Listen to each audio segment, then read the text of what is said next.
موت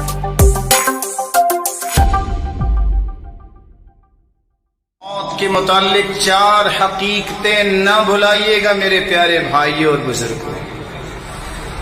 جو طے شدہ رزق ہے اللہ نے جو لکھا ہے میرے اور آپ کے لیے، جب تک میں اور آپ اس کا آخری قطرہ پانی کا اور آخری وہ حصہ رزق کا کھا نہیں لیں گے ہمیں موت نہیں آئے گی۔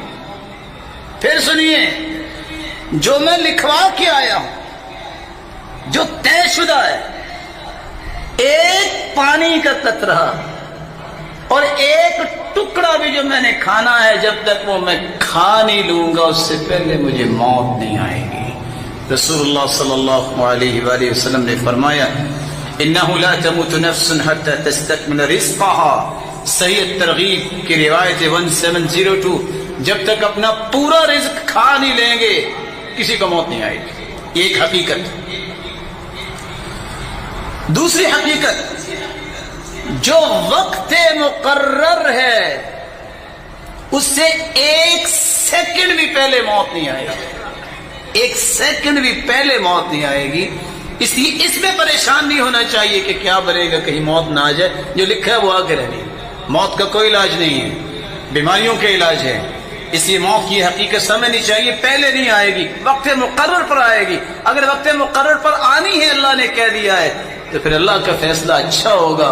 میری خواہشیں پھر اچھی نہیں ہوں گی کہ میں اور زندہ رہتا، فلاں اور زندہ رہتا۔ اللہ کے رسول کے بارے میں صحابہ کیا کہتے ہیں؟ فاطمہ کیا کہہ رہی تھی کہ اگر صبت علی مصائب لو انها صبت علی الایام صرن لیالیا، اتنے غم آئے، اگر دنوں پہ غم آتے تو دن راتیں بن جاتی۔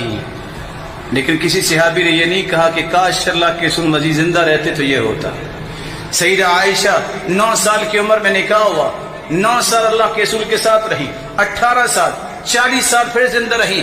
ایک دن یہ نہیں کہا کہ اللہ نے کوئی اولاد ہی دی ہوتی میرا دل لگ جاتا، ایک دن نہیں کہا یہ اللہ کا فیصلہ ہے۔ بیٹا بھی نہیں ہے، بیٹی بھی نہیں ہے۔ آج ہمارے عقیدے وہاں ذبح ہوتے ہیں جب ہماری خواہشیں آگے آتی ہیں، اللہ کے فیصلوں پہ ہم مقدم خواہشات کو کرتے ہیں۔ سیدہ عائشہ نے تو نہیں کہا کاش میرا کوئی بیٹا ہی ہوتا میرا دل ہی لگ جاتا، لیکن پوری دنیا ان سے علم سیکھتی رہی، صحابہ کرام ان سے سیکھتے رہے اور اللہ کے پاس چلی۔ قرآن کہتا ہے فَإِذَا جَاءَ أَجَلُهُمْ لَا يَسْتَأْخِرُونَ سَاعَةً وَلَا يَسْتَقْدِمُونَ، جب موت آ جائے تو مؤخر نہیں ہو سکتی۔ تیسری حقیقت، جس سبب کی وجہ سے موت آنی ہے وہ بھی طے ہے۔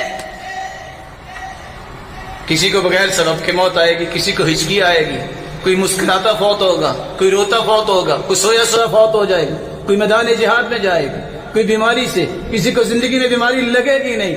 من لم يمت بالسيف مات بغيره تعددت الاسباب والموت واحد، جو موت سے نہیں مرتا اگر لیٹا ہوا بھی تو فوت ہو جاتا ہے۔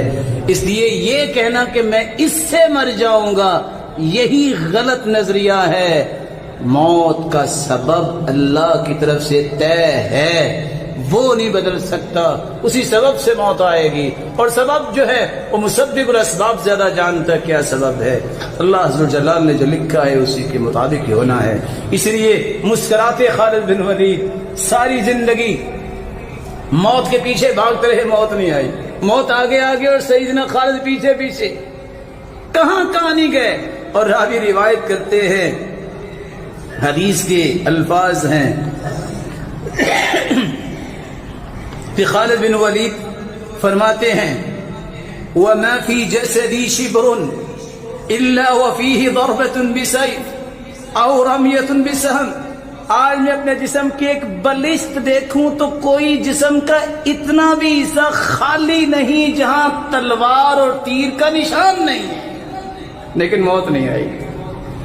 اور جب وہ جا رہے تھے تو کہہ رہے تھے جاؤ بزدلوں کو میرا پیغام دے دو، فلا نامت اعین الجبناء، یہ بزدلوں کو نیند نہیں آتی کہ موت نہ آ جائے، ان بزدلوں کو کہہ دو میں موت کے پیچھے رہا، موت نہیں آئی، میں شہادت مانگتا رہا، مجھے میدان میں نہیں آئی، آج میں چارپائی پہ فوت ہو رہا ہوں۔ من طلب الشہادت بصدق بلغہ اللہ ایاہ وَلَوْ مَاتَ عَلَى فِرَاشِ، جو شہادت کا طالب ہوتا ہے اس کی سچی نیت کو دیکھ کے وہ اپنے گھر میں چارپائی پہ فوت ہو تو وہ شہید ہی ہوتا ہے۔ اور آخری بات، جگہ کا بھی اللہ نے تعین کیا، یہاں موت آنی ہے۔ کتنے لوگ کہتے ہیں میں نے پاکستان نہیں جانا، فوت ہو جاؤں گا، اور ہم جانتے ہیں